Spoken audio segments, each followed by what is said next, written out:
and recording. Today is really a chance for us to kind of get into the text, and then next week, kind of like what happened after the text. And in all fairness, there's a lot of stuff that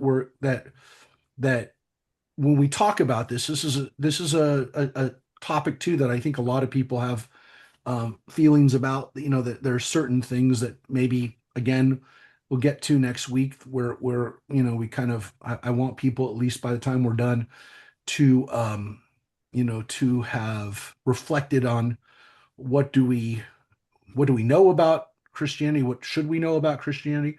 What should the dialogue look like between ourselves and our Christian neighbors? And so it is an important thing for us to be thinking about. It's something that, again, I'm hoping that we can literally walk away with and have some, have had some a chance for us to reflect on it and to think about, where we feel now, where we might, have changed our feelings over time, and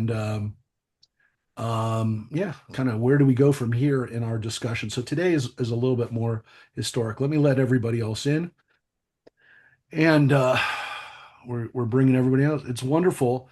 We do have we have a lot of people here tonight. So we talked about Christianity a little bit when we talked about history over the last few weeks, but I wanted to really focus on it today, and then, as I was just telling people, next week too, to really look at the Jewish history, how Christianity has affected our history to some extent, and more importantly, like, where do we go from here? What's the future look like between the relationship? Because I think it's changed tremendously over most of our lifetimes. We've seen that. So next week we'll get into that. So today we're really going to look at the Christian Bible and the beginnings of the relationships between Christianity and Judaism. And I really want the texts to kind of speak for themselves. I want us to to read and to look at where some of these issues start from, which is really the Christian Bible. And again, as we I showed this map a couple of weeks ago when we looked at the Jewish period during the Roman era, which, again, one of the things we keep in mind, we're going to talk about today, is the fact that Christianity developed, the beginnings of Christianity were during the rabbinic period. They were during the Roman period, which was a highly volatile period for the Jewish community. It's really where our type of Judaism really was born. And rabbinic Judaism was far different than priestly biblical Judaism. There were some major changes. And you can see our little neck of the woods, Judea, where the Jewish people began and where Christianity began, is really, really to the far east of the Roman Empire. Doesn't really go much further. And you can see it's quite a bit, uh, it's a long way from Rome. There's a lot of stuff between it. Rome is kind of almost in the middle, which is one of the reasons why it worked so well as the hub for the empire. But you can see that from where we from where we talked about Jewish history during the rabbinic period, I said hold off on some of what we needed to talk about then, because we'll talk about it within the context of Christianity, and that's what we're going to do now. Because this map was the Roman Empire about 115, the Common Era, about 50 years after the temple was destroyed.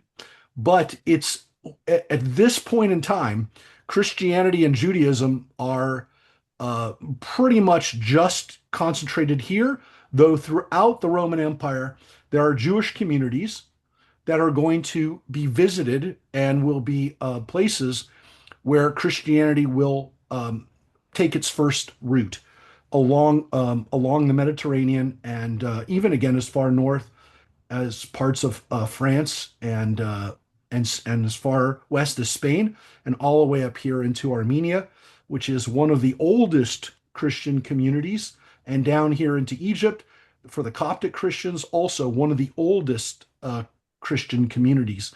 So we're going to take a look at the Christian Bible, and again, to put to to be honest, and again to be very forthright about Christianity, obviously we learn a lot about Jesus and about the apostles and the beginnings of Christianity from the Christian Bible itself. And again, I'm just speaking about what the facts are. There is not a lot in the Jewish sources. The Talmud has very limited information about Jesus, and much of it seems to be propaganda. And I would say, and it's been said by other scholars who study this all the time, was primarily negative statements about Jesus that don't seem to really be based on fact. There doesn't seem to be like a lot of historical fact behind it, but it might have been written by the rabbis of the Talmud because they were living in Babylonia, and at the time Babylonia was not Muslim, right? Because that's not going to be for another 600 years, but it was Zoroastrian, and they were oftentimes with what would be a Christian community in the Byzantine Empire, and the Jews probably were in the Talmud trying to distance themselves from Christianity once it became the religion of the empire. So, Rabbi, yes. who is the emperor in 117 AD? So during this time, this is after Vespasian and after his son Titus and Domitian. This is really right around the time of, and it was not an easy time for the Romans. This is a time when you have um, Trajan and then Hadrian as the emperor, and so the Rome was definitely at a high point, but it was not at its highest point yet. But Christianity at this point is really a nascent religion. But I mean, does that answer the question? It's not. I only show you this map because it's a good map of kind of showing you how extensive the Roman Empire was, and I also again just want to kind of focus on back a little even before that to Jesus himself, and so it's difficult from the Jewish sources, from the Talmud, as we talked about Josephus. Josephus does not discuss Jesus. There's one line in Josephus which it seems like it was put in by somebody else. If the line of Josephus is actually, it's called the Testament of Josephus, where he says, at this time there was a man named Jesus. If that was what he said, that's all he said about Jesus. Now, it seems like a later editor of Josephus said, if you can call him a man, which was like parenthetically instituted there. But understand that if that line hadn't been in Josephus, Josephus probably wouldn't have been kept by the church, and he was not kept by the Jews, which means we wouldn't have known Josephus at all. I've also mentioned this before. On the contrary, there's about 8 pages about John the Baptist in Josephus. He's much more familiar with John the Baptist. The theory, of course, is that John the Baptist, during the time of Josephus, which was when the temple was destroyed, only 30 years after Jesus, John the Baptist was still much more well known than Jesus at the time. We're going to get to why that changes today, I promise. But what I'm saying is it's difficult to know anything about Jesus and about what he said or about what he did other than looking at the Christian Bible itself. And so if we're going to understand what Christianity originally taught about Jews, we have to look at the text, and we can't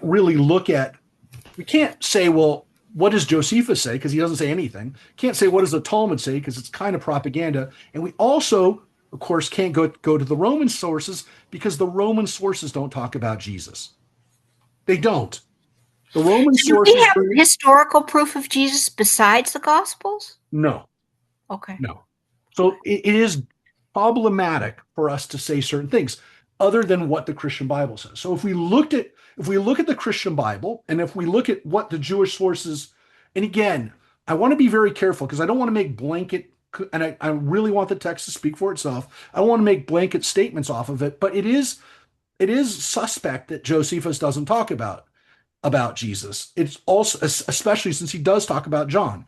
It's also, again, somewhat suspect that the Roman sources don't talk about him, other than, again, the Romans didn't consider Judea a big province. They didn't consider it a big issue. And they definitely didn't think about it in about 30 Common Era when Jesus lived.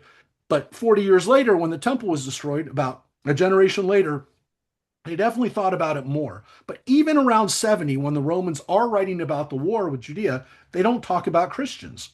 They don't talk about Jesus, and they don't really mention Christians as a separate group yet. It's really not for about another, well, a few years when we start to see Christians mentioned in Rome with a sizable enough community that they make noise, and that there is there's a reason to discuss them. But what people normally say about Jesus, at least from a Jewish perspective, is that he was a Jewish teacher, a rabbi, if you will, who lived in the Galilee for the again, he was crucified, he was murdered when he was in his mid 30s. So he didn't live a long time, but during the few years that he preached in the Galilee, he attracted, according to the Christian Bible, people around him, primarily people who are involved in the fishing industry, fishermen, and people who are involved in maybe selling the fish, and some of the people who are also involved, according to the Christian Bible, tax collectors, and some of the people who might have been more involved in business, but also maybe in some of the fringe kinds of things that people didn't really like. Needless to say, even back then, they didn't really like tax collectors. But but the temple is still standing, and Jesus actually goes to the temple at the end of his life. We read in the Christian Bible about how he's crucified and how he's killed in Jerusalem. And again, this is somewhat problematic because on one hand, the Christian Bible tells us that Jesus was executed at the encouragement of the Jews by the Romans. But we are going to talk about that next week, about what that means and what that charge of deicide meant over history. But the Christian Bible is pretty clear that the Jews, or at least the Jewish establishment, isn't happy with Jesus, though obviously all of his followers, literally all of his followers at that point in his life, are Jewish. Later on, we get Gentile followers, but during Jesus's life, it does not appear that he's really giving a message to people who are not Jewish, which we will talk about today because that is a very big issue. We're talking about an issue where if Jesus was seen as the Messiah by Jews, would a Christian have cared? Would a Gentile have cared? Would there be Christianity if Jesus was only a Jewish Messiah? And we know the Jews were expecting a Messiah during this time because there were a lot of messianic movements. There were Essenes who were saying that their priest was the Messiah. There were other groups that had kind of fused Greek and Roman kind of traditions, Gnostic traditions, which were also looking for Jewish messiahs. And as we talked about when we talked about the rabbinic period, these were Judaisms that were much different from each other, much more opposed to each other than Reform and Conservative and Orthodox Jews are today. I mean, our denominational differences are nothing compared to what the differences were between the Pharisees and Sadducees and the Essenes or the Zealots. So understand that Jesus, if he appealed to people, he would have appealed to perhaps uh, people who were, especially in the Galilee, not very concerned with what was going on in the priesthood. That perhaps again these are people who are really aren't that interested in the politics at all, but they are looking for maybe some idea of being freed from Roman control, and again maybe just to some extent want to live good lives. Now we read a lot in the Christian Bible of the sayings and the teachings that Jesus said. One of the most famous, of course, is the Sermon on the Mount, which is what he gives at in the Galilee, right north of Tiberias, along the Sea of the Galilee. But I want to show you a couple of things. The first is the Christian Bible itself. The gospel narratives are different from each other. They're not all the same. So there's also an issue where sometimes the texts don't quite align with each other. But I want to show you, here's in the book of Matthew, which is the most Jewish of the texts. Jesus would oftentimes be confronted by the people by the simple, common folk, Um, he had his own inner circle. Again, the people that we call the apostles, his disciples who were the inner group. Usually it's 12, by the way, which is not a coincidence because, of course, we have the 12 tribes and the 12, 12 month, 12 is a symbolic number. Judas, by the way, Judas Iscariot is one of those 12, and he committed suicide after Jesus' crucifixion, so he had to be replaced. But this group of 12 were his closest people. And again, almost all of them seem to have been from the Galilee. Also, a question of whether he had brothers, actual brothers, or half brothers, if you will, and whether they were part of those original apostles as well. But here's a very famous scene in Matthew, and you know this scene because even if you don't know this scene, you know this scene.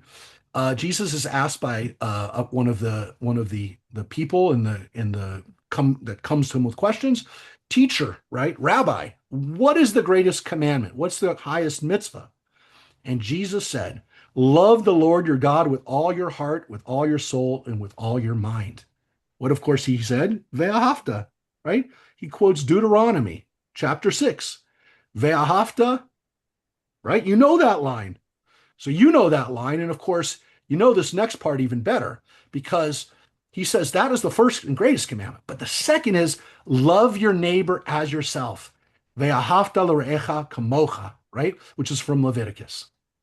All the law and the prophets hangs on those two commandments. So he didn't actually answer the question with one, right? Guy said, what's the greatest commandment? He says, well, there's two. There's two. Ve'ahavta and ve'ahavta. Now, isn't that a wonderful midrash? Isn't that a wonderful rabbinic interpretation? Isn't that a wonderful, very rabbinic kind of thing to say, right? Ve'ahavta, love God and love other people, right? Now, everyone knows that because it's where Jesus teaches the golden rule. But those of you who were with us when we started talking about Rabbi Hillel in the Talmud, we have a very, very similar situation where in this case, it says a Gentile comes to the two rabbis. He first goes to Shammai, Hillel's rival, and says, convert me on the condition that you teach me the entire Torah while you stand on one foot. And Shammai pushed him away with the builder's cubit in his hand. So he kind of knocked him away with the ruler, right? Now it says the same guy went to Rabbi Hillel and he converted him and said to him, that which is hateful to you, do not do to another. That is the entire Torah. The rest is its interpretation. Go and study, right? What's hateful to you, don't do to another. Now, by the way, that's not the same as the golden rule. That's not even a quote of the Torah, right? Because that's a summary. He summarized the Torah. And he said, by the way, he says, you got to do that. And that's what we're supposed to learn, kind of the version of the golden rule, right? But he says, go and study, right? Right? He says, go and learn. Now, Zil Gemur, like go and get to study. Now, by the way, I don't want to get into it and get lost in the weeds of the difference between that which is hateful to you, don't do to another. That's not in the Torah. It's him summarizing it. But it's interesting because some people have pointed out he couldn't have said love your neighbor as yourself, even though it's in the Torah. Because if he had said that, if you don't love yourself, you can't love somebody else, right? And there are people who don't love themselves. So you can't say to somebody, treat somebody the way you treat yourself, because maybe you don't treat yourself good. He said it, what is hateful to you, things that you don't like, don't do to other people. That you know. Now, again, what's the point? I'm sharing these with you for a reason, which is look at this kind of setup where a guy comes to a rabbi and says, tell me the most important thing. It's in the Christian Bible, and it's also here. And Hillel lived a little bit before Jesus, but you can see the same teachings, the same setup, it's the same joke, if you will, right? It's being told by a different person, but it's the same setup. So it's very interesting that we have that, right? And so that's, our version of it. Again, most of what's in the Talmud about Jesus was not clearly written by people who knew anything about him. And it's not a really good source for us to go to, other than we can see that at least by 200 years later, when probably those texts were written, Jews and Christians had already separated from each other, and especially for people who wanted to make sure that they're not being lumped together. And the Christians did the same thing. Hey, we're not the same. But what I want to tell you is that as much as we want to know about like what we could say was, the very Jewish at the time Jesus movement, it's actually irrelevant. It's actually totally irrelevant because Christianity as we know it owes more to another Jewish guy than it does to Jesus. And you've been told this before, and you might have heard it before, and there have been movies and documentaries and stories about him, but it's this guy right here, Paul. And these are just some of my books about Paul, because Paul is a fascinating character. And the Christianity that we've had for 2,000 years, is Pauline Christianity. It's a Christianity that doesn't really necessarily exist in the Gospels, but instead has been taught by Paul, who never met Jesus during his life. Now, Paul, who at the time was known as Saul, he does have a vision of Jesus after Jesus was crucified. Jesus did come to him, and he essentially accepts Jesus in a story that he's the only person was there for. Did all of Jesus's followers think that Paul was legit? Absolutely not. We know from Paul's own writings that he was not well accepted by the original 12 people. They looked at him as an outsider, as somebody who didn't know Jesus, and it was not an easy relationship for him. He was called out by the original Jesus followers to essentially account for what he was doing and what he was teaching. Now, according to Paul, and Paul has sometimes different versions of his story, but one of the most consistent things is that he said that he was at one point a Pharisee, a rabbi, who was opposed to the early Christians and was actually arresting them and persecuting them. And so what he says is he made a complete 180. He went from being very anti-Christian to accepting Jesus. Now, most of what we have, or most of the books of the Christian Bible, are actually letters that Paul wrote to different new communities of Christians. So every time you hear something like Philippians or Galatians or Colossians or Corinthians, those are all books that were written by Paul. They weren't books at the time, they were letters that he wrote to these different communities. Now, some of them may not have been written by Paul. They might have been written by contemporaries of Paul or some of his students. There's different interpretations on it. But most important, Paul wrote to these communities to support them and to try to teach them what to do. Almost all of those books of the Christian Bible are letters of Paul, except for the Gospels, and then this very interesting book to me, the Gospels and the book of Acts are the most important books because they're really the narratives. I mean, as a historian, as if I was a Christian believer, obviously I would turn much more to the epistles. We call the epistles the letters. So when you heard the word the epistle, or they say the epistle of Paul, we're now going to read from the epistle of Paul to the Galatians, we call that the book of Galatians. But I want you to know that the Acts of the Apostles, of what these early Christian disciples were doing, and again, we use the word apostle and disciple kind of sometimes interchangeably, but the apostles, the original 12, are really like the people who really knew Jesus. And, Paul wasn't one of those. He was a later disciple, and he definitely, as I said, one of the most important Christians, if not the most important Christian, definitely up there with Jesus. He was not one of those original people that lived in Jerusalem. According to, again, his story, he was from Tarsus, which is in Turkey, in modern day Turkey, maybe Tarshish, that's mentioned in the Bible. And so what's interesting about the stories that we read in Acts is we read about Paul and we also read about what's going on in Jerusalem. And Paul has a very interesting when he becomes a Christian, when he starts following Jesus, he realizes that he's going to have a lot of success with working with people who are not Jewish already. He becomes the apostle that's working with the Gentiles. And that's what he calls himself, the apostle to the Gentiles. And what's interesting about what Paul does is he focuses on that, but it also might be because the people in Jerusalem said, stay away from us. You go work with the Gentiles. Please don't work with us because you're wrong. Because they definitely have an issue with him. And one of the most important things he has an issue with is that the original Christian community is Jewish and doesn't want necessarily Gentiles. And this is a major break. Paul not only says we want Gentiles, he says we need them, otherwise we won't exist. And I have to say, Paul was right. So here's what the Christian Bible says.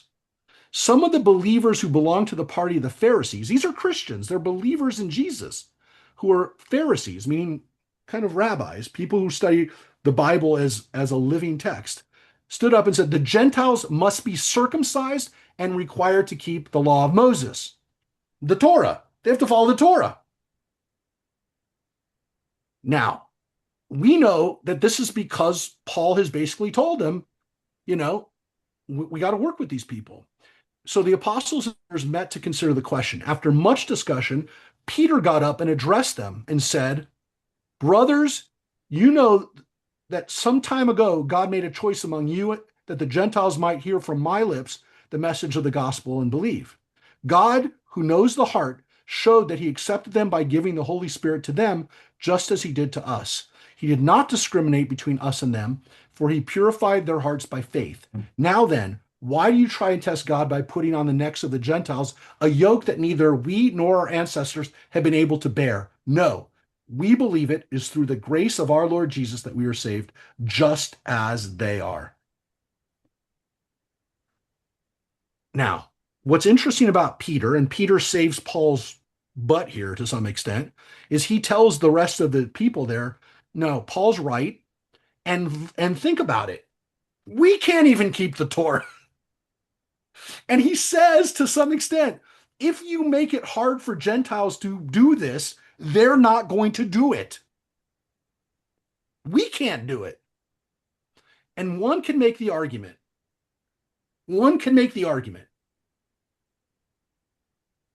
that if Paul, with Peter's help here, doesn't make this shift, Christianity doesn't exist. What was Christianity, this group of people who follow Jesus, would have continued to practice Judaism and would have probably disappeared within a generation or two. And so what's the takeaway from this meeting, this really important meeting in Jerusalem? It is my judgment, therefore, that we shall not make it difficult for Gentiles who are turning to God. And by the way, here they quote the Bible, right? These are quotes from, in this case, this is a quote from the prophet Amos, right? And he says, and this is, by the way, this is James, right? This is one of the original apostles as well. James, who is one of, by the way, there's a James who's also Jesus's brother, but we're not sure that it's which James it is. He says, and he's the guy who's in charge, by the way. James is the man in charge. And by the way, Peter is sometimes called Simon and sometimes Peter, but it's the same guy. So sometimes they use his Hebrew name. His Hebrew name is Shimon, but Peter is his nickname, which means the rock, Petra. But it's the same guy. But look at what James says. It's my judgment, therefore, that we shall not make it difficult for Gentiles who are turning to God.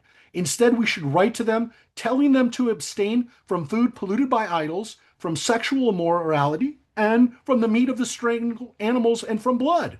For the laws of Moses had been preached in every city from the earliest times and is read in the synagogues on every Sabbath. So do you understand what James said? He told the people to keep the Noahide laws.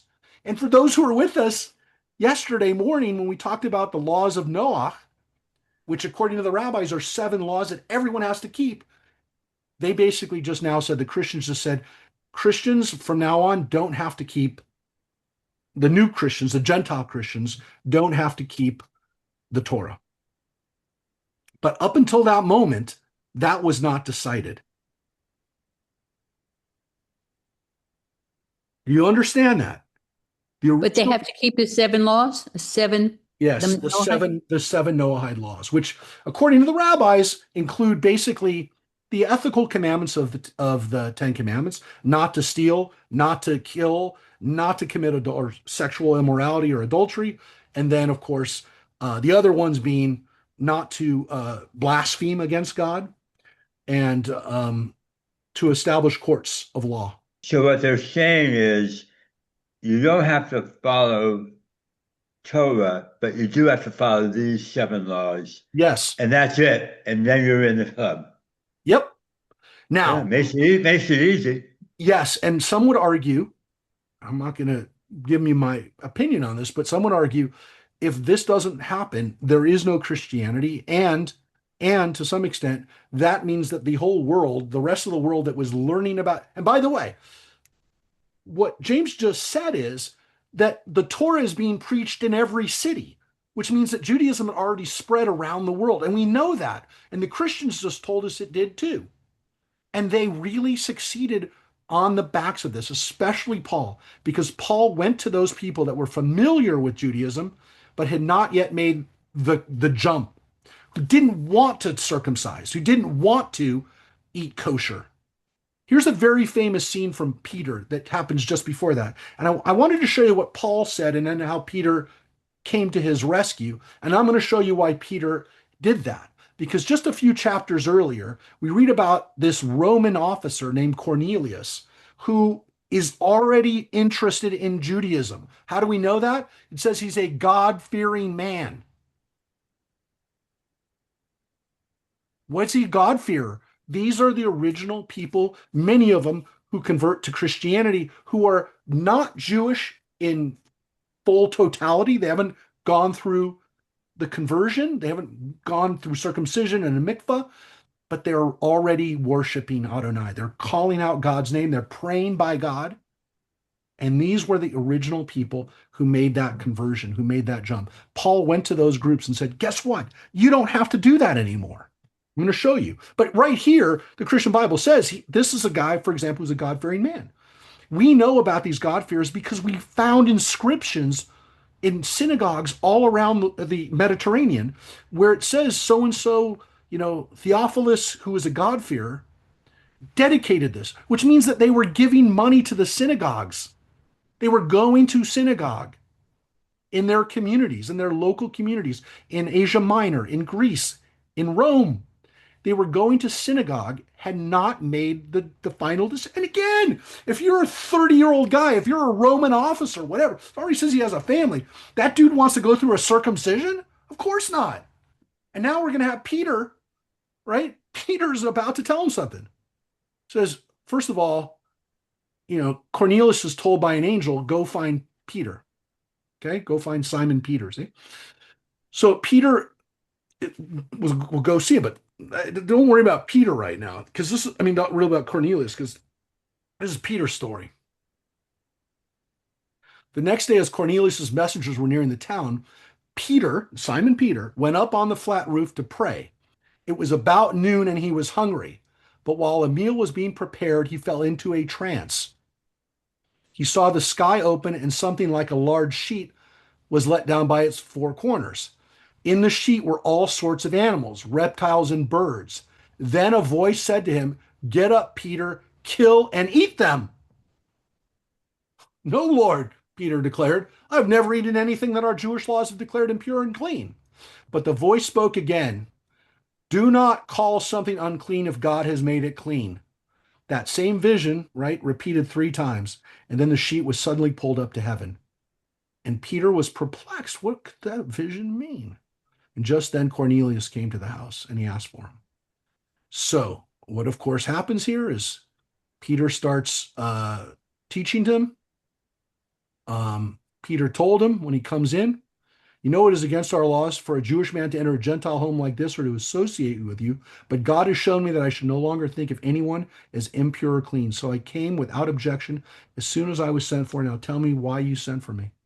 And so basically, you start to see that Peter has changed his mind.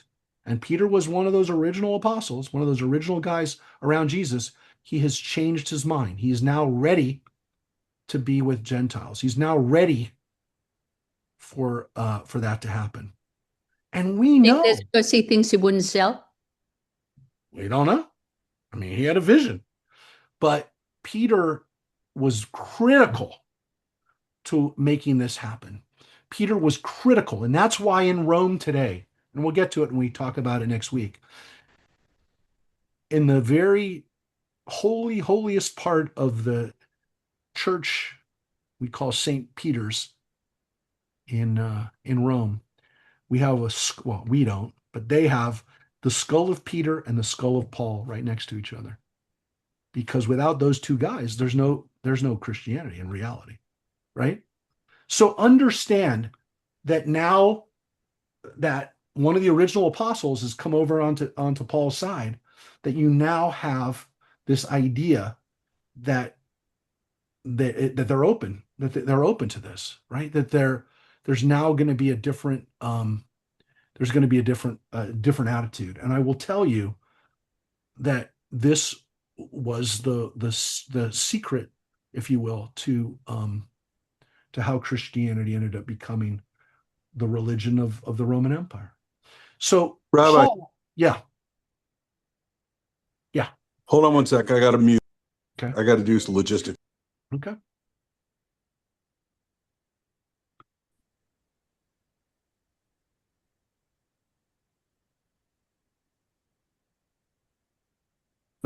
Do you think that Peter and Paul together, the reason this happened is because they couldn't keep up with the laws of Judaism as well? Or wait. They kind of said that, John.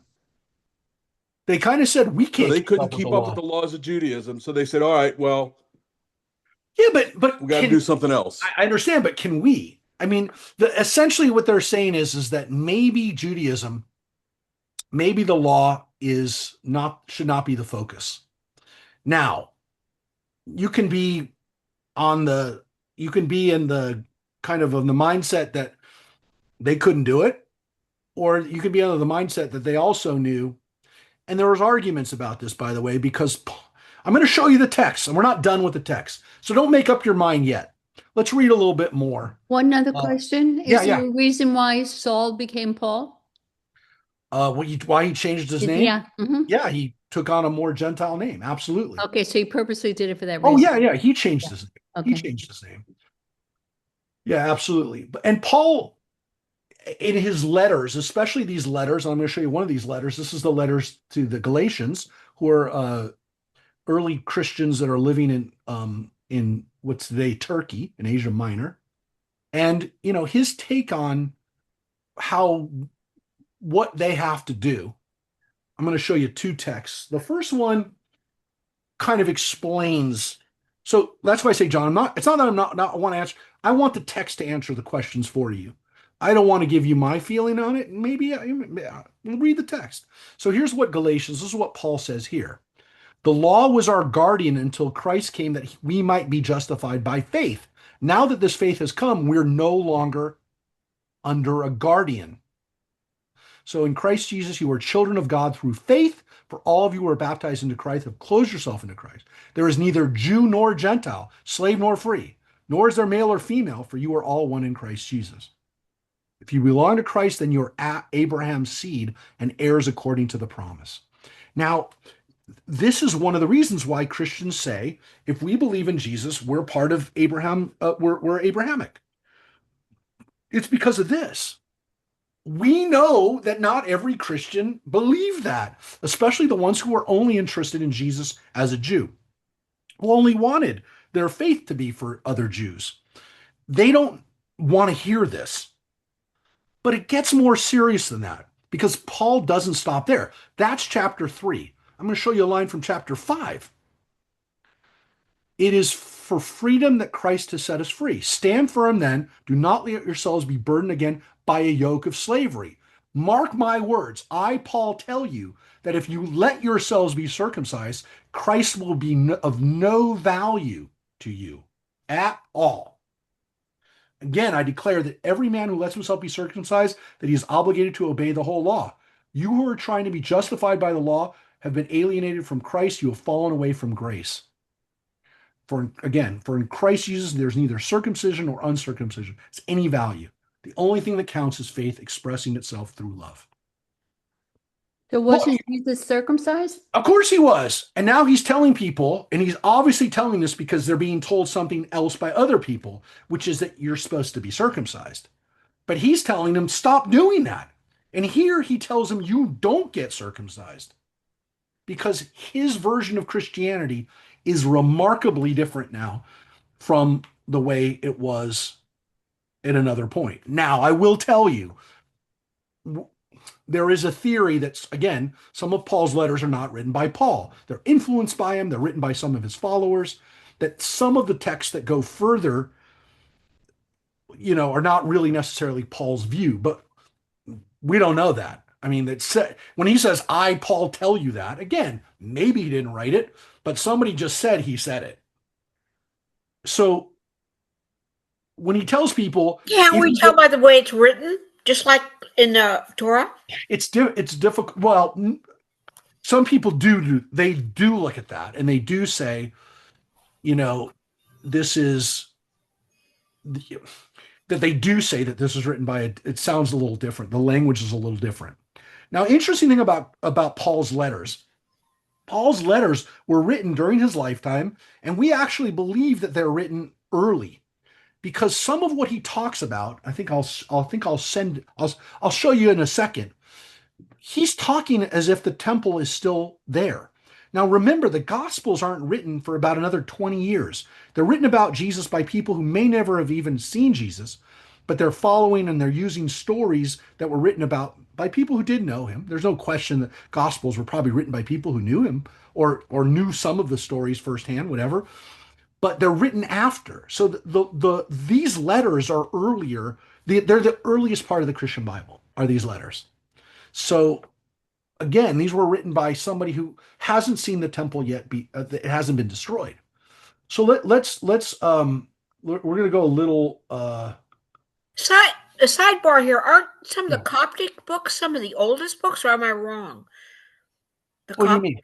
The Coptic books, aren't they some of the oldest letters that we have? So no, there are some texts we found in Egypt, the Nag Hammadi scripts, which are some of the oldest versions of the Christian Bible. And there are other texts in there that are not part of the Christian Bible, which has led some people to believe that there's maybe parts of the Christian Bible that, for various reasons, the church didn't want to have. But yeah, we're not 100% sure. Again, whether, they're old texts, but I wouldn't say that they're texts that are, they're not older than Paul's letters. Paul's letters are the oldest, and they're clearly written by somebody who doesn't know that the temple.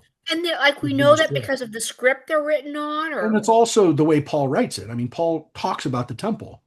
So, we know the Essenes, the Dead Sea Scrolls are old because they're written on a certain scroll with different ink, and we know how old it is. So do we have a general idea, or do we just have copies of letters that Paul said, or do we know what's actually? It's a good question. We have Christian Bible texts that are very old. The Nag Hammadi scrolls are very old. They're like the Dead Sea Scrolls, and they're not as old as the Dead Sea Scrolls, but they're old, and they're scrolls that we can look at and say, oh, okay, these are pretty close to the versions of the Gospels that we have. So yeah, I mean, nobody's arguing that the Christian Gospels were written in 80 or 90, and these are written, in 50, let's say. There's no question. But we're talking about 20 or 30 years. Um, so here's Paul's letter to the Romans, where again, you know,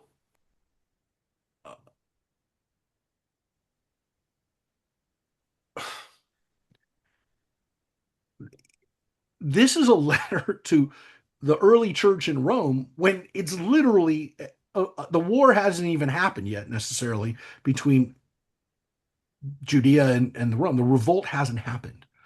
And he's writing to Christians in that community already.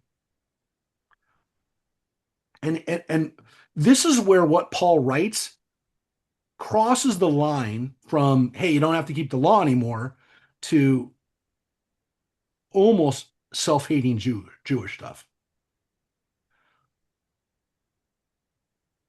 So here's how he begins chapter 10. He says, here's now how he didn't necessarily call it chapter 10, but here's how it begins. Brothers and sisters, my heart's desire and prayer to God for the Israelites is that they might be saved. For I can testify about them that they are zealous for God, but their zeal is not based on knowledge. Since they did not know the righteousness of God and sought to establish their own, they did not submit to God's righteousness. Christ is the culmination of the law so that there may be righteousness for everyone who believes. Now, he's basically telling people who are not Jewish, Jews are wrong because they're still looking to follow the Torah. It's not necessary anymore. And he's saying, to some extent, the Jews who have not accepted Jesus, they're a problem. So these letters also set the stage for some of the worst anti-Semitism that we still deal with. Because Paul exposes a problem by writing to these Gentile communities, which is the Israelites, not all the Israelites accepted the good news, right? It says that they're not going to, like, the Bible knows that they're not going to accept it, right? And what he's essentially saying is,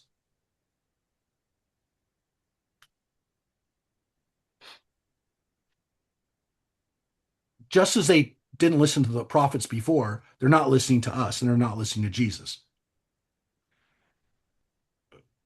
Let me show you some more texts.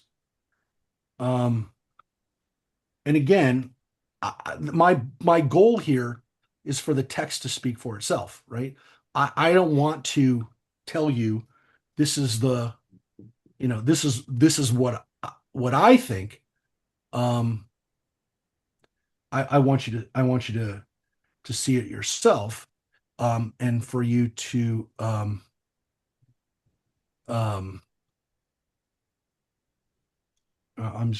gonna show you. Um, Yeah. a question with Jesus. It says Jesus is Lord, and believe in your heart that God raised him from the dead. At this point, is Jesus God? And they're not the same thing, right? When they say Lord, they're not meaning God, right? It's interesting that by this point, Paul is already speaking of God, of Jesus as God. So he uses the terms interchangeably. Okay. So he's crossed over already into kind of what will be the basis for the Trinity, right? For Jesus existing in all those in those things simultaneously. Again, an important issue um, for Christian belief is, how does this exist? But he Has he any does has he does anyone use an taken the interchange. Does anybody take in the Gospels like Freeman did with the Torah and said, this is the J, this is the Yes, yes, yes, yes.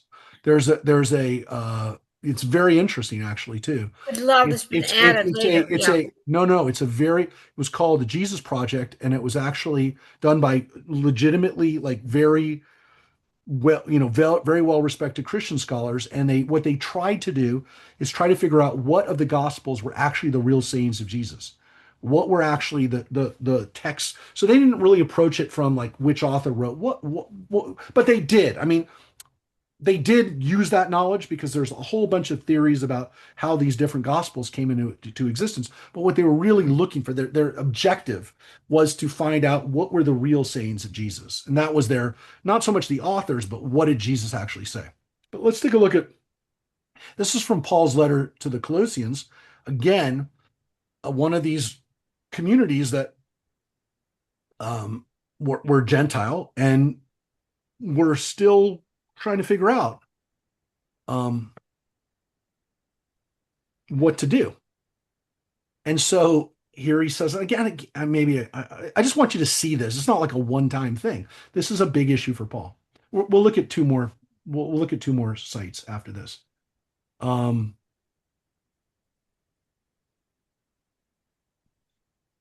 This is almost like, I know we're getting to a point with redundancy here, but therefore, do not let anyone judge you by what you eat or drink, or with regards to a religious festival, a new moon celebration, or Sabbath, Shabbat. These are a shadow of the things that were to come. The reality, however, is found in Christ. Do not let anyone who delights in false humility and the worship of angels disqualify you. Such a person also goes into great detail about what they have seen. They are puffed up with the idle notions by their unspiritual mind. They have lost connection with the head, from whom the whole body, supported and held together by its ligaments and sinews, grows as God causes it to grow. Since you died with Christ to the elemental spiritual forces of this world, why, as though you still belong to this world, do you submit to its rules? And so what he's really saying, again, it's summed up here, such regulations indeed have the appearance of wisdom with their self-imposed worship, their false humility, and their harsh treatment of the body, but they lack any value in restraining sensual indulgence. And I don't want to dwell on this too much, but I do want you to see that to some extent, Paul is saying it doesn't work. This Jewish practice doesn't work. Now, I would argue, hey, Paul, you wouldn't be here if it wasn't for the Jewish practice.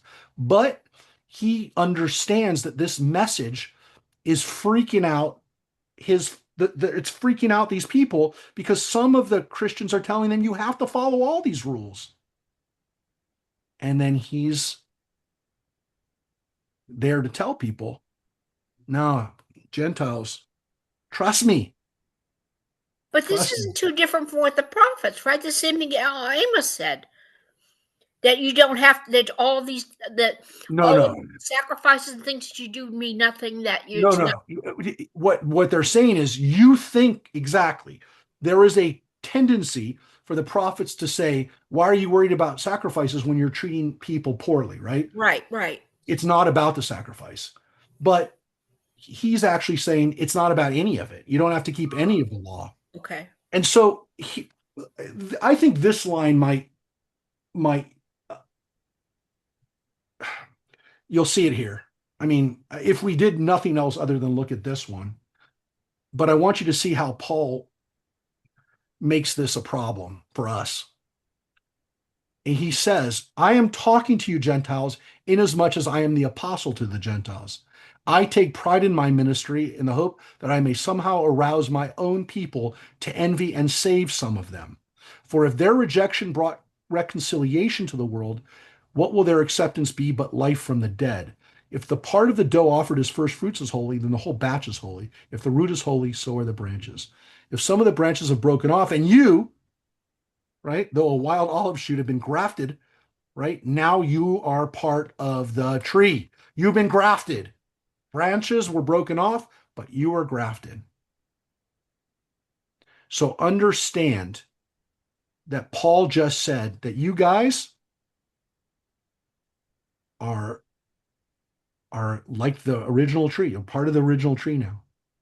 Now, by the way, it does seem like he's got a little bit of an issue with this, because he says, I take pride in my ministry, right?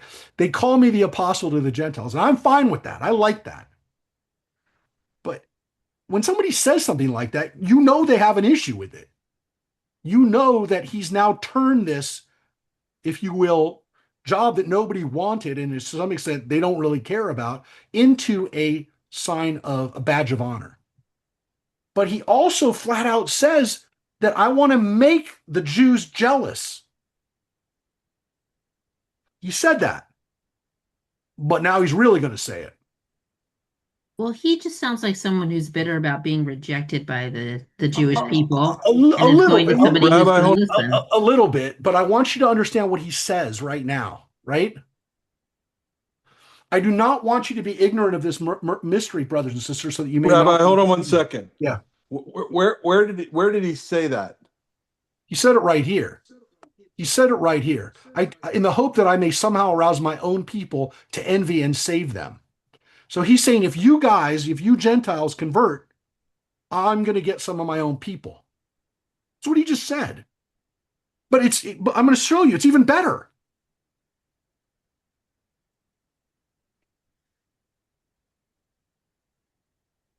Israel has experienced a hardening in part until the full number of Gentiles has come in.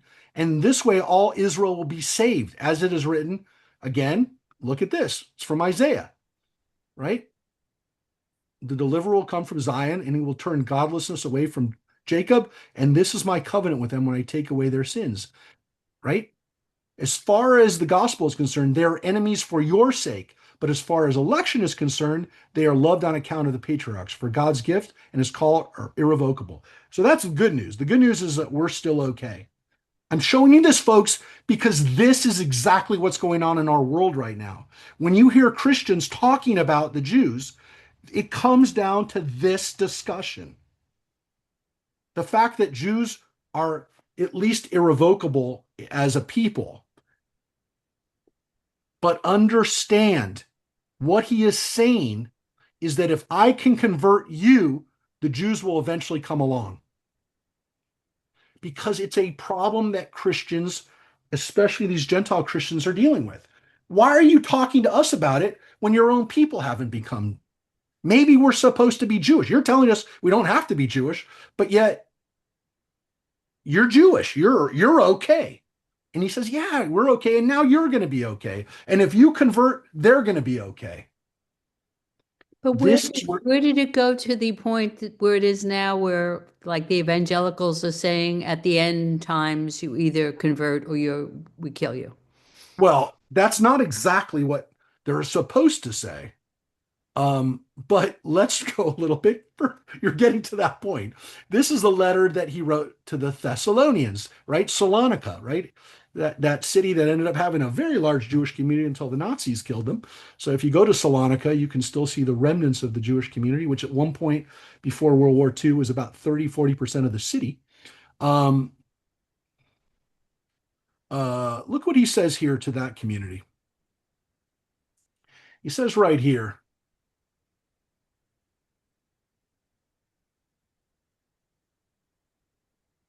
and I think this will answer your question, or at least partly answer your question, Esther. For you, brothers and sisters, became imitators of God's churches in Judea, which are in Christ Jesus. You suffered from your own people the same thing that those churches suffered from the Jews who killed the Lord Jesus and the prophets and also drove us out. They displease God and are hostile to everyone in their effort to keep us from speaking to the Gentiles so that they may be saved. In this way, they always heap up their sins to the limit. The wrath of God has come upon them at last. This is a Paul that has gotten so bitter to some extent to the Jews that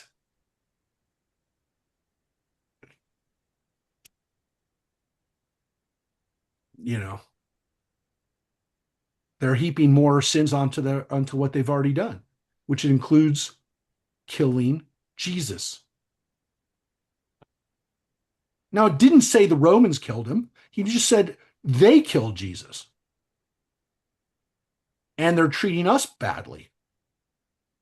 Do you understand? And that's what it said.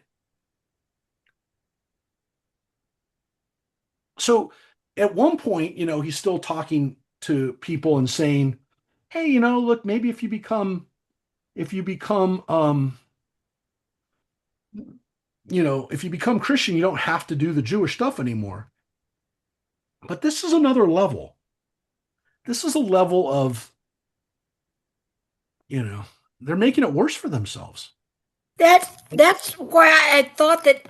I mean, that some people made the point that maybe that was written at another time, that had been added later. No, Maybe it might be to prove a point but, or to make but a point. it might be. But Gail, what we're left with is the fact that here you have a Jew who plants the seeds for the worst charges of deicide, the Yeah. worst forms of anti-Semitism, which is the Jews keep making things worse for themselves. Right. And it is it's it's it's it's it's it's frustrating to see a Jew talk this way, right? It's frustrating to see somebody um, have this type of self-loathing, if you will. But I don't think I'm not going to make an excuse for him. But remember something. This guy was this guy was, by his own admission, somebody who originally didn't like Christians and is now even being persecuted by the other Christians because he's not doing stuff that they approve of. And so, he's a guy who, he's not made a lot of friends. So wait, if Paul said the Jews killed Jesus, then how does the Catholic Church later say, no, they did? We're going to get to that next week when we read Nostra Aetate, the in our day, which was the final point after the Holocaust, where the Catholic Church said, yeah, this has got to stop. But that's what we're going to get to next week. But I do want to, before we finish today, I'll give you one more text. But don't you think the fact that he changed his name before all this just showed how much he was angry at Judaism? You can make that argument, but Simon changes his name to Peter, and other people change their names. I mean, I know what you're saying. It's not great, but there are other Jews that change their names, and not necessarily, there are a lot of Jews who have multiple names. I mean, Esther was known as Esther after her birth name Hadassah. Right. But I mean, look, to me, I can kind of see the psychology of why Paul does what he does. But again, right there, he laid a lot of blame on it. And then again, to set the table for what we have, to specifically get to the issue that Philip just raised, how did the Catholic Church kind of back off from this? Look what Paul says in his letters to the Hebrews, which are letters assumedly to other Jews, right? To Hebrews, to people who are Jewish followers of Jesus. So, all right.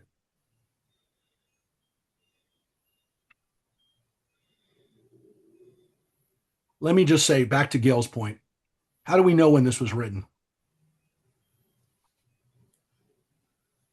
Well, at least this book, Hebrews, these letters, were written at a time when there clearly is a temple, because he says, we do have such a high priest who sat down on the right hand of the throne of the majesty in heaven and who serves in the sanctuary, the true tabernacle set up by God, by the Lord, not by a mere human being, which is, that's Jesus.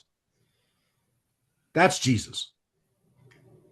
But he says every high priest is appointed to offer both gifts and sacrifices. And so it was necessary for this one also to have something to offer, right? So what he's saying is that just like we have priests, there is the real priest.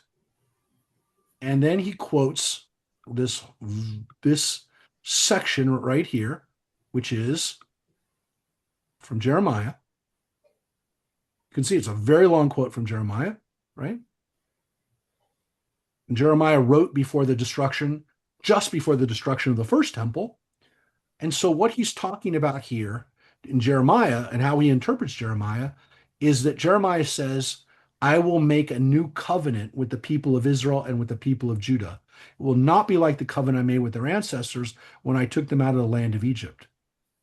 Right? This covenant, he says, I will put my laws in their minds and write them on their hearts. I will be their God, and they will be my people. No longer will they teach their neighbor or say to one another, know the Lord, because they will all know me, from the least to the greatest, for I will forgive their wickedness and will remember their sins no more. And Jeremiah, and is very hopeful, because Jeremiah is usually not very hopeful, says that at some point there will be a new covenant and that they will be forgiven. And they'll be able to come home. I mean, the whole context of this is that they'll be able to come home. Does that include the Jews? No, that is just to the Jews. Yeah. Just the Jews. Jeremiah lives in okay. Jeremiah lived 600 years before and is only speaking to a Jewish audience. Now, Jesus is now speaking to a Jewish audience who's now, he's trying to make the case for why they have to believe in Jesus. Now, of course, this is not being read for the last 2,000 years. Most of the people who read Hebrews are not Hebrew, they're Christians. But what he's telling people, and again, this line right here, by calling this covenant new, he's made the first one obsolete, and what is obsolete and outdated will soon disappear. Now, Paul knew what he was doing.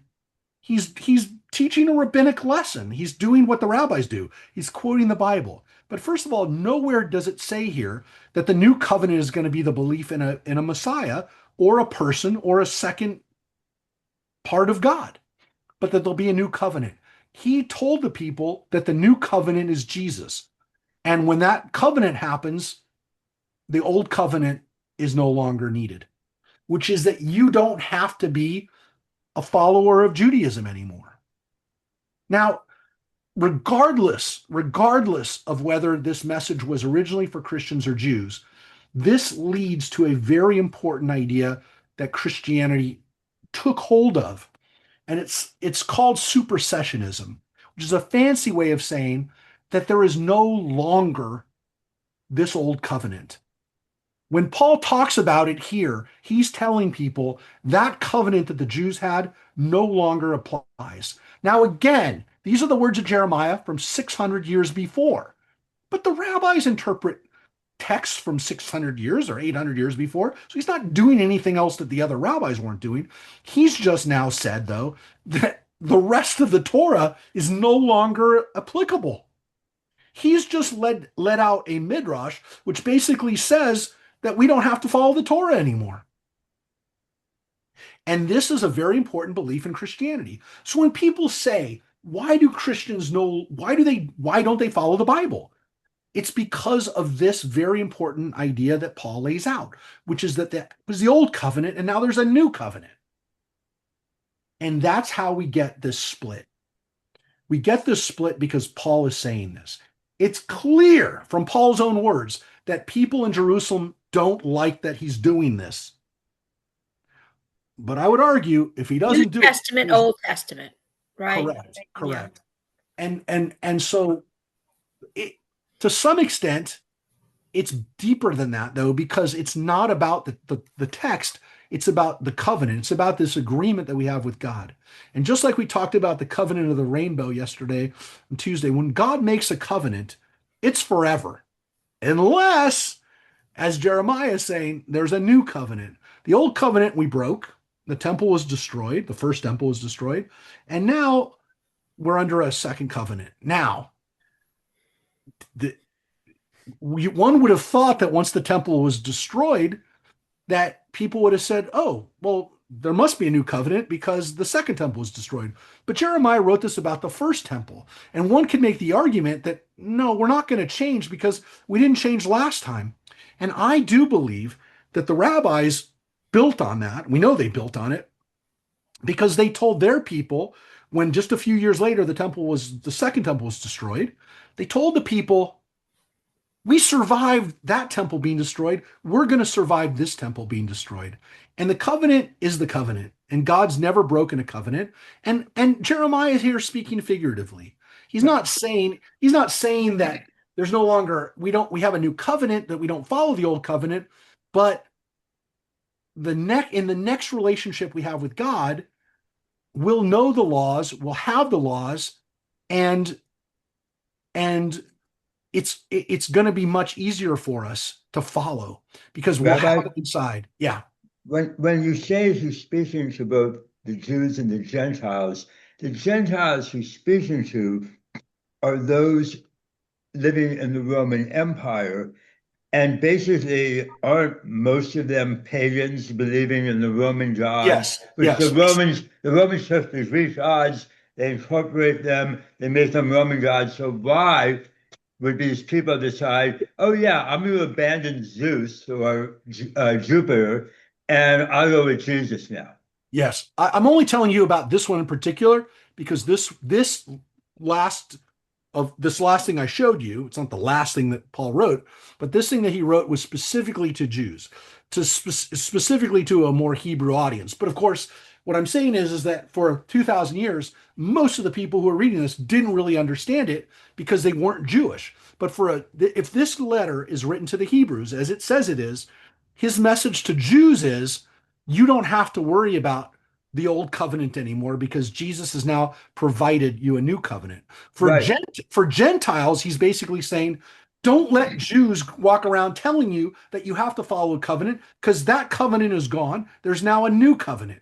And But so, if I'm a Roman and I'm living in Rome or wherever, and I'm have a statue to Jupiter or Zeus in my home or whatever, how is it speaking to me? I'm this not this text is not for them. okay. This text here is for Jews. That's why he had this big quote of Jeremiah. Otherwise, he's not quoting it. But this line is part of the text. He tells you what he means.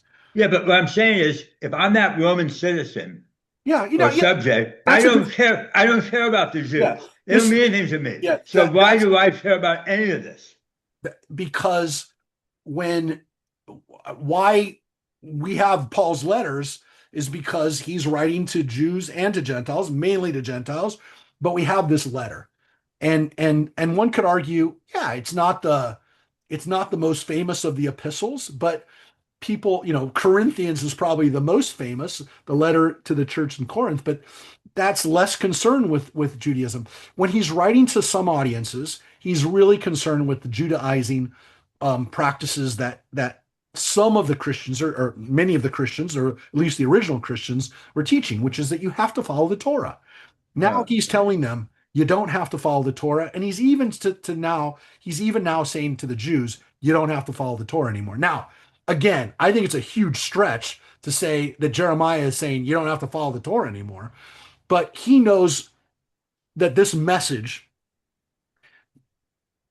however he delivers it to Jews and to Gentiles, and especially as I told you, much of his original audience were Gentiles, were pagans who were very familiar with Judaism.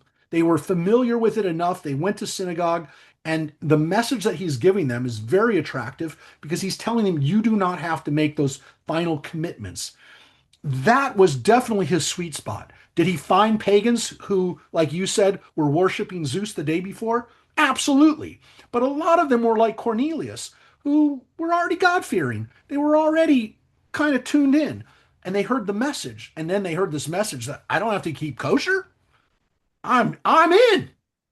And these people really were in. And again, it's a beautiful message. I'm not saying Christianity is an easy form of Judaism, but there were a lot of people who were saying, "Yeah, I like the message, but I don't want to be circumcised. Stay away from that." Or I don't want to have to change the way I'm going to eat. And Peter, by his own admission, said, "I would not eat with these people." And he was honest about it. He said, I wouldn't even go to your house, but something is different now. And so Peter's saying it. All these other people are saying it too, especially Paul.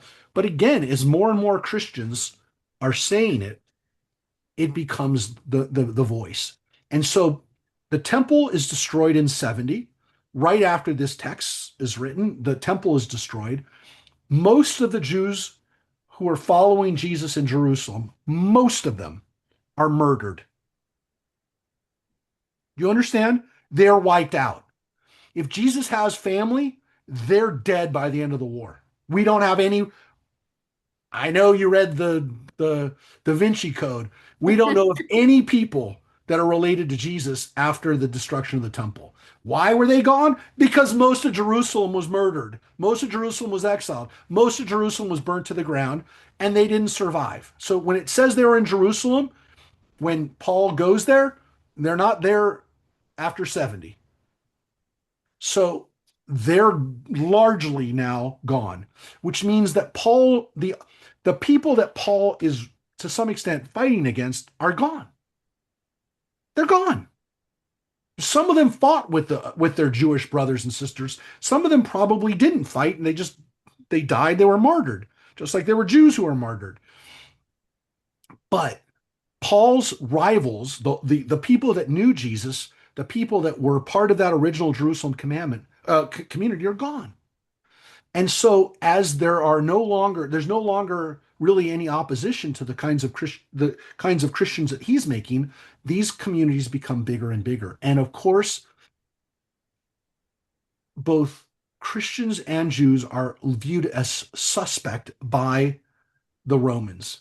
And the Romans, for the most part, didn't care whether the person was Jewish or Christian. They thought of it as a cult, and they didn't like it.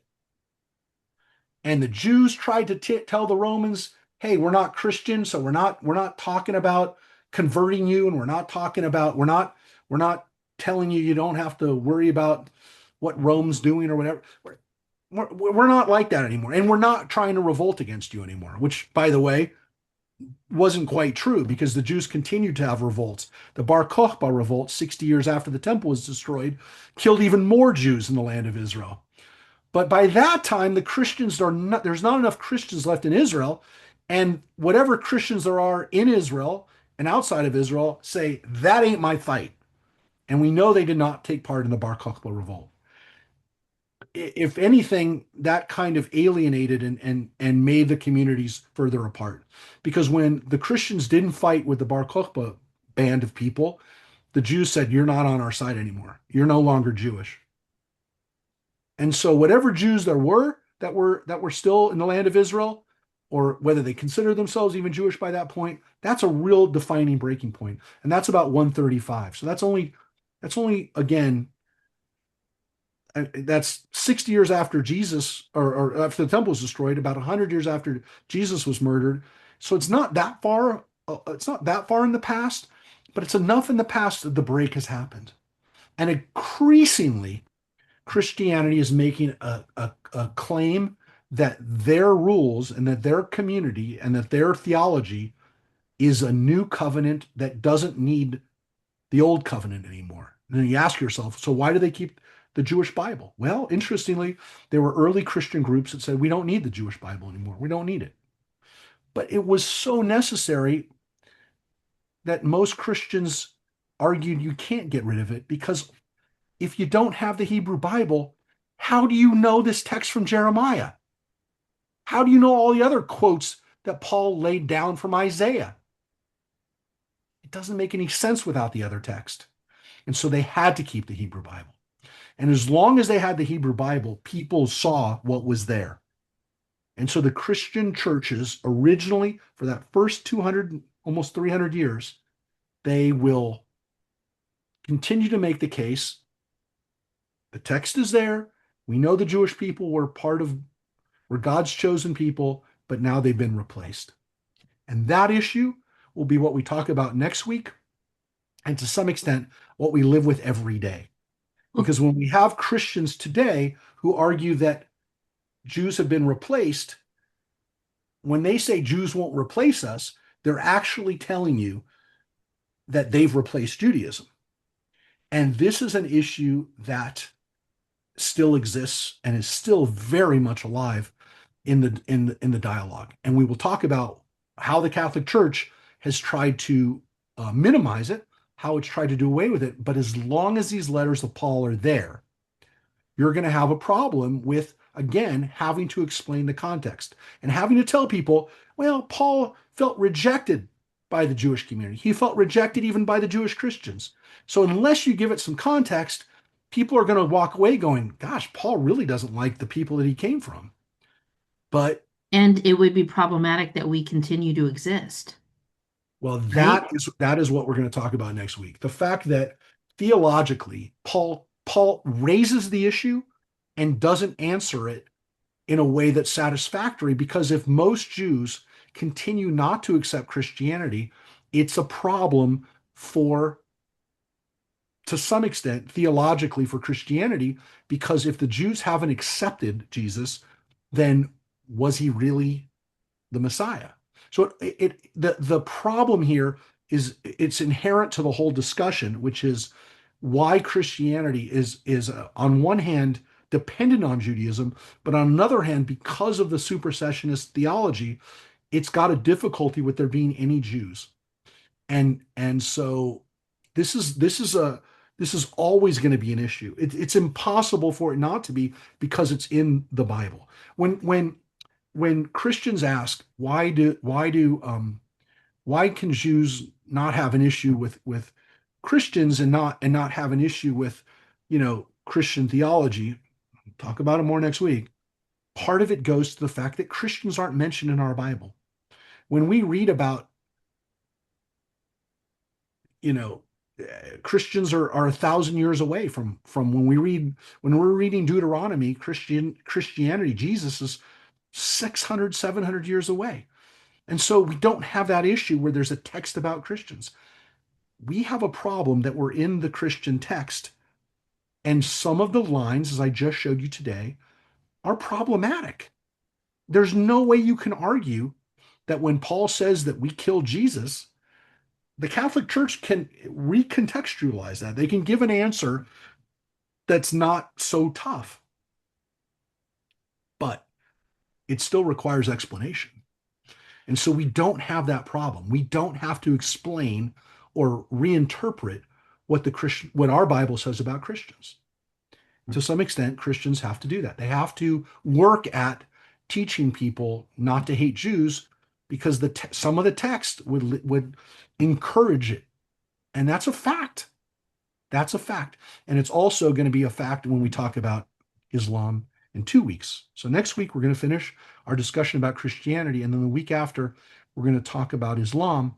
And it's very problematic for both Christians and Jews in the Quran, because we have texts that are clearly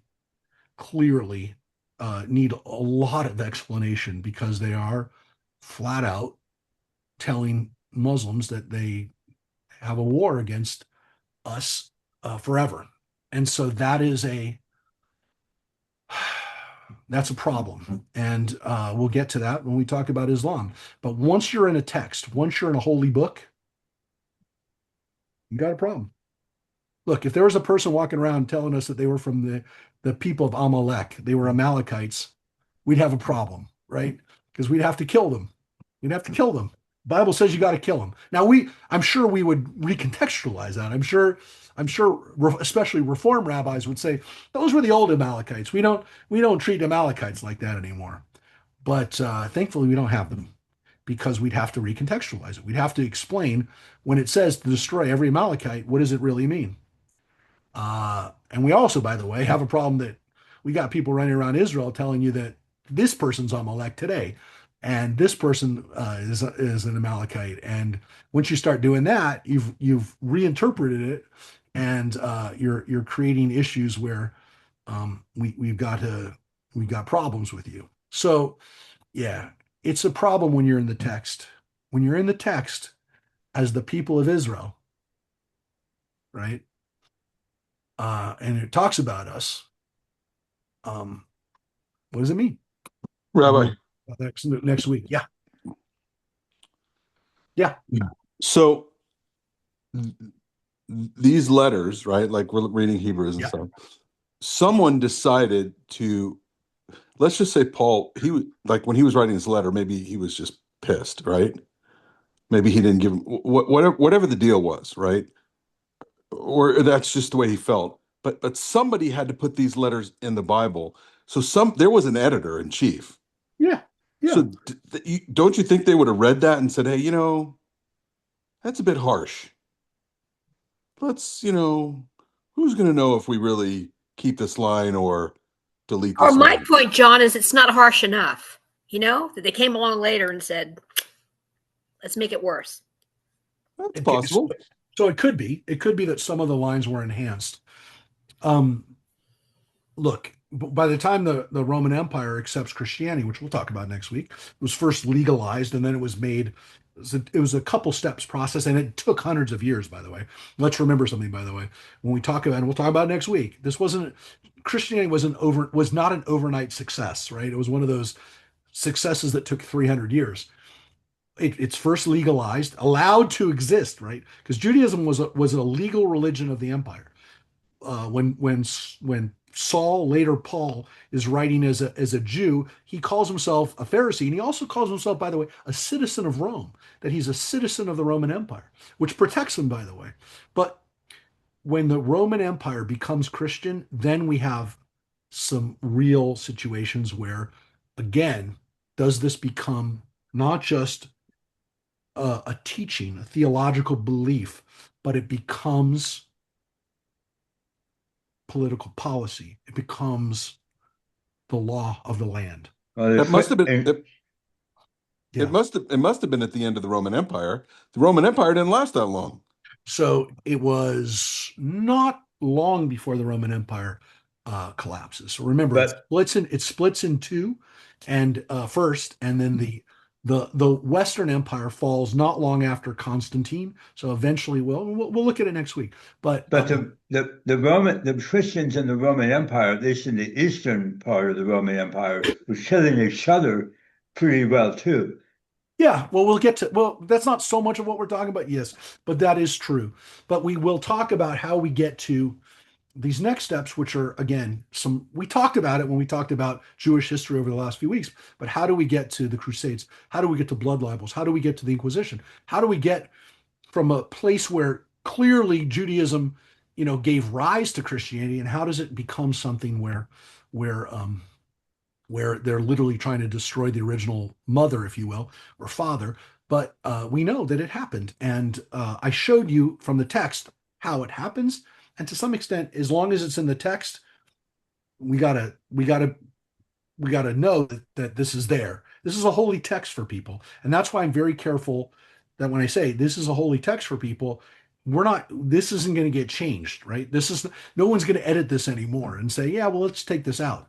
This is part of the Bible, my friends. This is a part of a book that billions of people have read and will always read. And so when we're mentioned in it, you got to know what's there. And that's why I did this class. This is why I would tell you it's very important for us to know as Jews what's really there, what's really in the text, and not what somebody told you was in the text, even if they're trying to be helpful, even if they're trying to, again, and we might have some discussions about this next week, even if they're trying to help, you got to know what's really there. And obviously, I didn't show you every text about Jews in the Christian Bible, but I wanted you to see the point, which is that this is an issue, and it's an issue that it's not always going to be interpreted bad, but we have to discuss it, and it has to be known. But where does the whole thing about turn the other cheek and thou shalt not kill and all of this stuff come in here with all this violence? Well, that's sometimes, again, that's the part where we have to we're not always true to our text. And of course, when Jesus told people I mean, is that actually in the text? Oh, yeah. Well, we know thou shalt not kill, but what about turn No, the no, other cheek and all no, the no. other He says flat out, right? And of course, Jesus tells the people that if somebody is going to if someone slaps you on the right cheek, give them the other Right. cheek.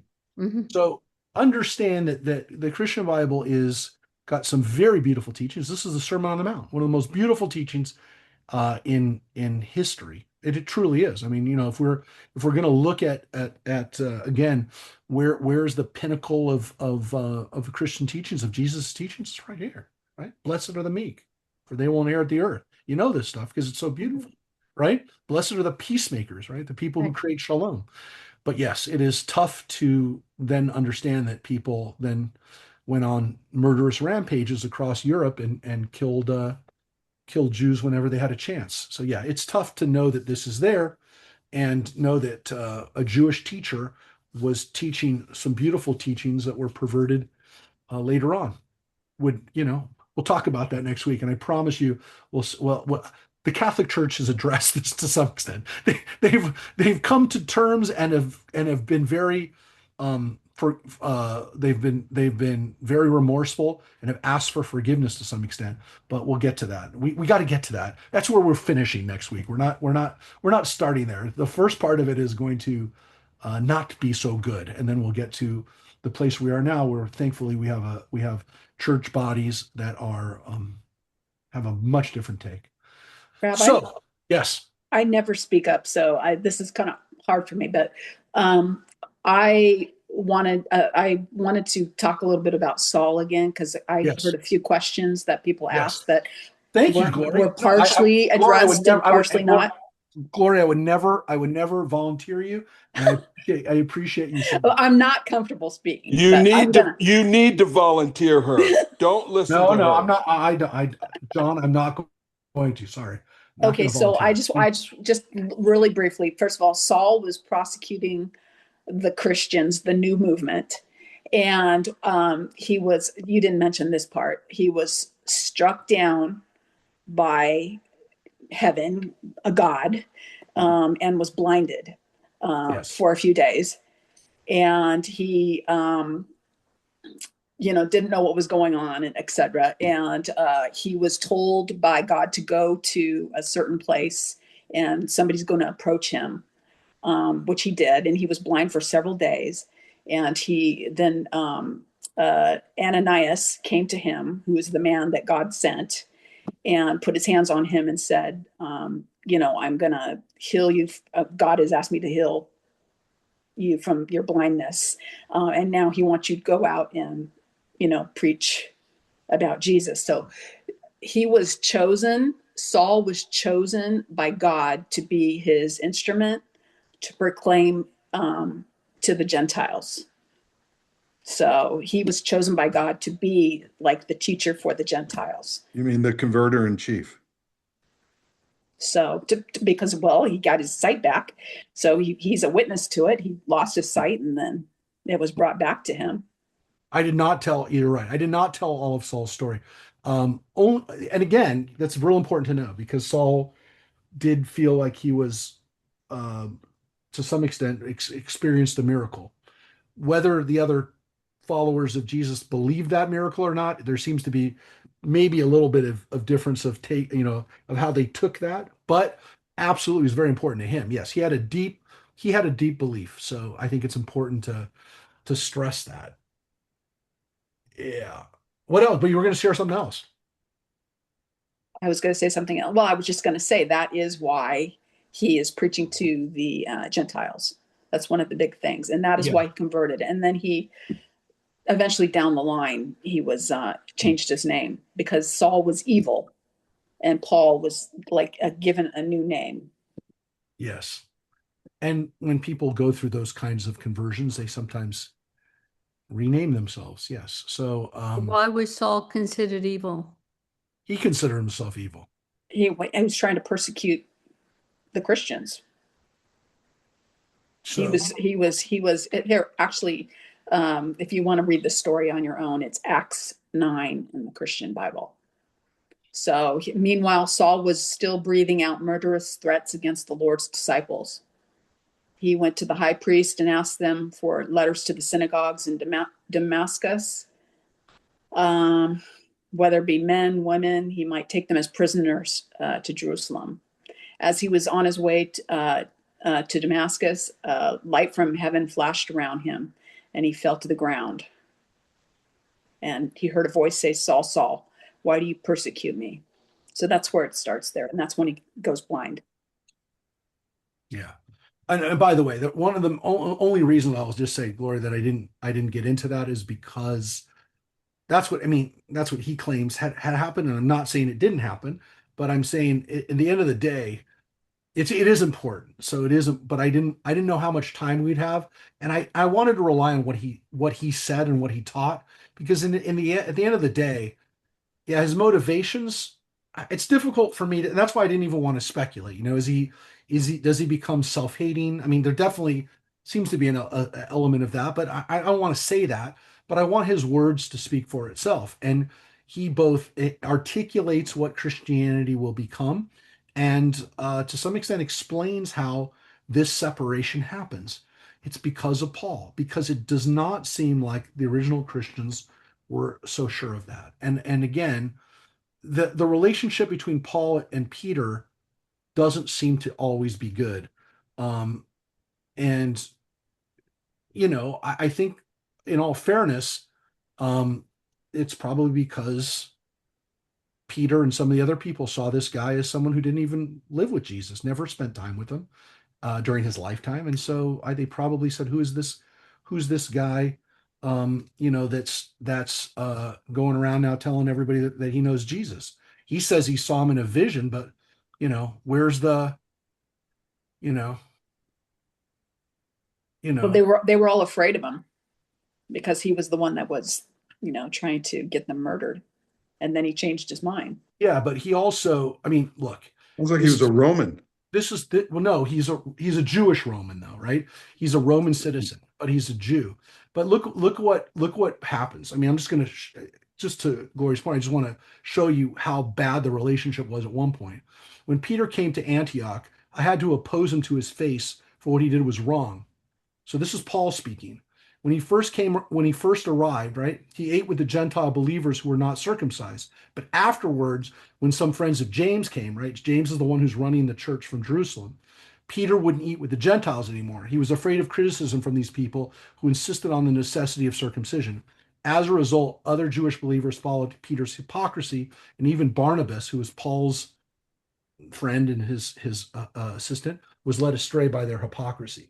So you can see that there's real tension between the Jewish followers of Jesus and then Gentile followers, and this is real. And Paul, he kind of blasts Peter right here with this as a hypocrite. And so again, later on, Peter kind of steps in and saves Paul at that council in or it's not later. This is a different part of the Christian Bible. But when Paul is telling the story to the Galatians, he's telling people Peter's a little two-faced, because he was okay with the Gentiles until the Jewish Christians, like the people from Jerusalem, came, and then he's like, I don't know these people. And by the way, I just want to show you. Not only is it not about eating kosher, right? It's you don't even eat with them. And this was rabbinic, man. This wasn't like weird Jewish practices.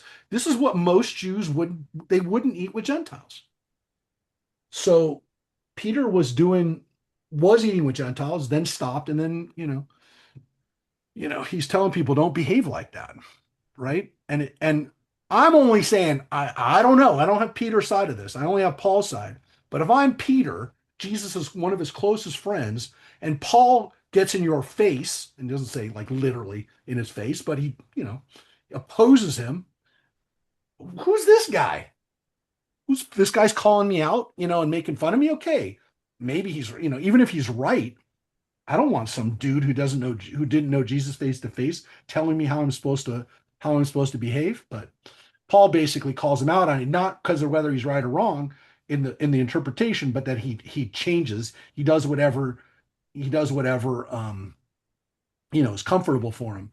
But I'm just saying, if I'm just talking about as a person, I don't want some guy getting in my face calling me out. So I don't know. I mean, Um, again, I think my take on Paul was that he was not an easy guy to deal with. I'm just saying, there'd be no Christianity without him, and I don't want to make Saint Paul a bad guy, but and he wasn't. I mean, I'm not saying he's inherently a bad guy, but if you're doing this to Jesus's followers, dude, this is part of the Bible, guys. This isn't just a conversation. This is a letter in the Christian Bible, a holy text that did calls out Jesus, Peter. did Jesus say that they should stop circumcising and No, not eat and kosher? again, Does Jesus ever say no, that? no, no. On the contrary, Jesus says, "I'm not here to change the law." Right? That's in the Sermon on the Mount. I'm not So here. then this guy Paul, it's is not only in his face like he didn't know Jesus, but he's going against what Jesus was saying to do by saying you don't have to keep kosher Which is or what Jesus said. Do not think I've come to abolish the law of the prophets. I've not come to abolish them, but to fulfill them. For truly I tell you, until heaven and earth disappear, not the smallest letter, right? Not the yud. He's probably said in Hebrew, not a yud or a little stroke of the pen, which is the translation. The iota, right, is what. Not even the vowel, the little tiny vowel that goes under the yud, will by any means disappear from the law until everything is accomplished. Now the question, of course, is was everything accomplished with his death and resurrection? Because if that's the case, you only have to follow the law for a couple more years. But he does seem to say, therefore, anyone who sets aside even one of the least of these commands and teaches others accordingly will be called the least in the kingdom of heaven. But whoever practices and teaches these commands will be called great in the kingdom of heaven. For I tell you that unless your righteousness surpasses that of the Pharisees, unless you're doing what the rabbis are doing, you will not enter the kingdom of heaven. Rabbi, was this text available at the time of Paul's letters? Yeah. Oh, a good question. Was the Sermon on the Mount around then?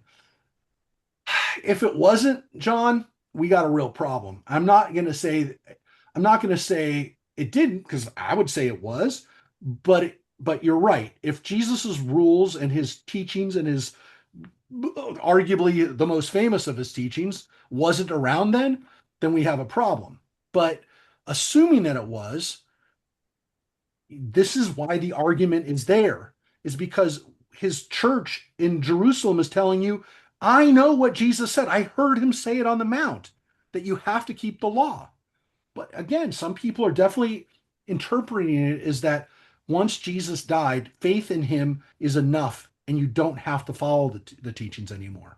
I Oh, would so I would that's say I would say okay. I would say it That's the doesn't I implication. would say it doesn't make sense though, John, because he doesn't seem to be saying, "Hey, you're only going to have to follow this for 3 or 4 more years until I'm crucified." It seems to be that until I come back to do everything, until it's all done, you're supposed to follow the law. But clearly, people interpreted it differently, because otherwise, we wouldn't have Paul and other people saying you don't have to follow the law. So, yes, your question is, how did Paul go against this? Clearly, Without being called out. he was. The people in Jerusalem, James called him out. The only thing that you can argue is that when they told him go back out, what he doesn't really say, when he does say it, but he doesn't fully say it, Paul, you're only allowed to talk to Gentiles. Stop talking to Jews. Don't tell Jews this. And that could be what Paul did, or at least agreed to, because they could have told Paul, you're out. Or they could have said nothing to Paul. According to kind of one of the interpretations of what's really happening is that when he comes to Jerusalem, they're going to kill him. That the followers of Jesus, the original Jewish Christians, are going to kill Paul for continuing to mess up their teachings. And that's serious. There's a real feeling that when Paul ends up getting arrested, I didn't want to go into his whole life, but it's an interesting story. When Paul gets arrested, the people who arrest him and the people who charge him are other Jews. Now, we already know, and again, there's a reason for that, because there were Jews who didn't want any Christianity. But it seems like some of the Jews that wanted him arrested were other Jewish Christians. And what he finally does is he makes an appeal to the Romans and says to them, you can't arrest me. I'm a Roman citizen. And he stays in jail for 2 years in Caesarea. He's in Israel for 2 years as a prisoner until he goes to the new Roman governor and says, I'm being held here illegally. I'm a Roman citizen. If you want to try me, take me back to Rome. Now, the fact that this guy who's a Jew, a Jewish Christian, whatever you want to say, has to appeal to the Romans as a Roman citizen, and he's successful at it, by the way. He ends up getting caught in a shipwreck, and that's how he doesn't have to uh, he doesn't end up going back to Rome at that moment. But the fact is that he what saves his butt is that he's a Roman citizen, not that he's a Jew, not that he was whatever.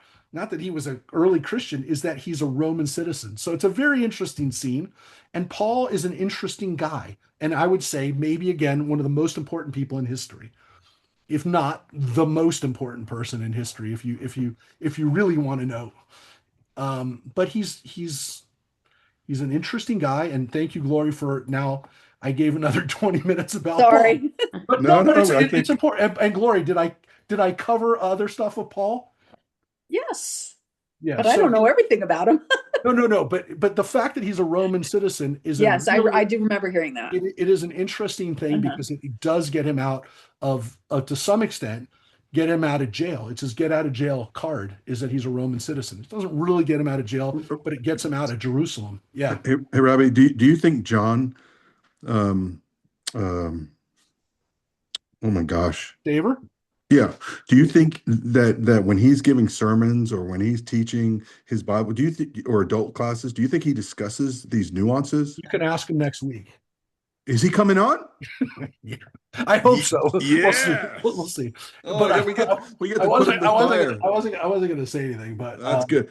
Hey, one last thing, just to bring a little light to this, just so everybody knows, if I was 30 and lived back then, and I had to get circumcised, I'd probably become Christian, to tell you the truth. Just letting you know, everybody.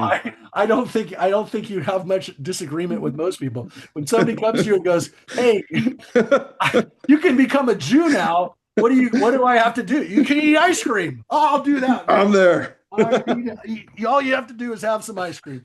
So yeah, it's a whole lot better than the circumcision business. But but I mean, with regards to the laws, the Christians believe that we have to follow the commandments. Yeah, except for the one about Shabbat. I mean, you follow that commandment. Glory, don't get into this debate. Glory, You're not going to win. Glory follows the commandment about Shabbat. There's other people who don't, but the Seventh-day Adventists do, and there are other Christians. You're absolutely right, who said we have to follow the Ten Commandments. But Jesus never said, if you follow me, you only have to follow 10 commandments. You get a rebate from the 613 down to 10. He never said that. And again, I would say he says the opposite, which is you better follow all of the commandments, including the ones that the Pharisees, meaning the rabbis, have added, which are a whole lot more than 613, which by that point included wearing taluses and lighting Shabbat candles and doing a Hanukkah menorah and everything else.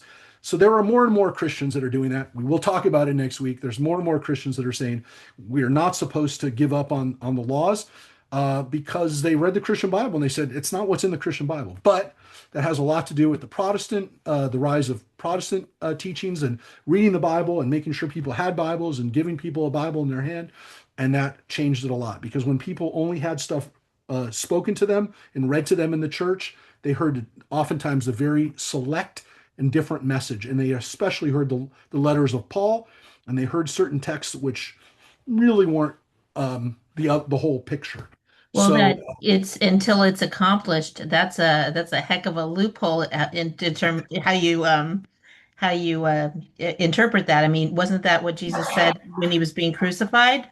It has been accomplished. That has been accomplished, but we don't know, first of all, whether he felt that meant everything was accomplished, right? Or whether he meant the prophecy. Whether whether it's starting to be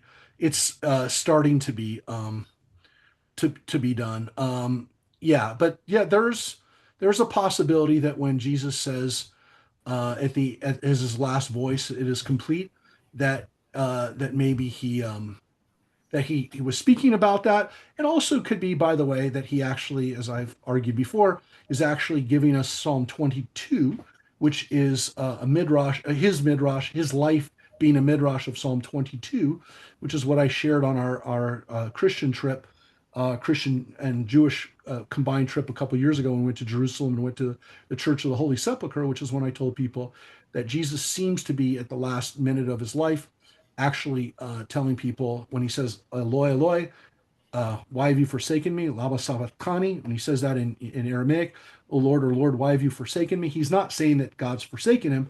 He's actually quoting Psalm 22.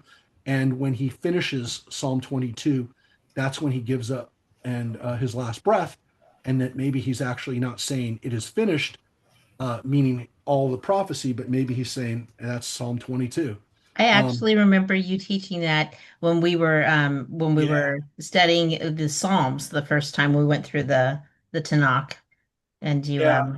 went through each one of the Psalms. And Psalm 22 is the psalm that he definitely is quoting. The question is of whether at the very end of his life, and again, it's a good place to end because it is one of my favorite. It's one of my favorite teachings about what Jesus may really have said. Is at the very end of Psalm 22, it says, with regard to the last verse, he says, "His righteous acts will be told to those not yet born. They'll hear about everything he has done." And when he says it is done, he might be actually saying, that's what this is, right? My God, why have you abandoned me? Right? That you haven't forgot, you haven't, I might be done, right? But it's not really over, right? And it's a message of hope. And I think it was a message of hope. And again, when he talks about when the Christian Bible talks about his hands and feet being pierced, right? They divide my garments. There's a famous scene where they're dividing Jesus's clothes up. If you don't understand Psalm 22, you don't understand that whole scene. That whole scene is a midrash on this text. Jesus's last moments are a midrash of Psalm 22. And so when he says it is done, it could also be a reference to the last line and to the message, if you will, of Psalm 22, which is, even though I feel like I've been let down, even though it feels like, again at the beginning, that I'm all alone, I'm not alone. And just remember what the next psalm is: the Lord is my shepherd, right? Even though people are at my dark, even though I'm in the darkest place and I'm walking through the valley of the shadow of death, which is the way they translated it here, right? Or the dark valley, right? The darkest valley, right? You're always with me. So these psalms of comfort is, again, maybe he could have said Psalm 23, but he said Psalm 22. And we know that that's really what he was doing when he says, oh Lord, why have you forsaken me? It's not that he's saying, by the way, God, you've forgotten me. It's actually the message of hope, which is that you haven't so people have forgotten that that's what he did. They say, oh God, it seems like Jesus is saying God abandoned him. No, not at all. He's actually quoting Psalm 22. So most people totally miss that because it only says that he said that. But we know that when he says that, he's saying the whole psalm. It's called an incipit. When they didn't know it is Psalm 22. There was no number on it. They only knew it by the first line. They knew it by the opening line. And when he says, Eloi, Eloi, why have you forsaken? It's saying that he said Psalm 22.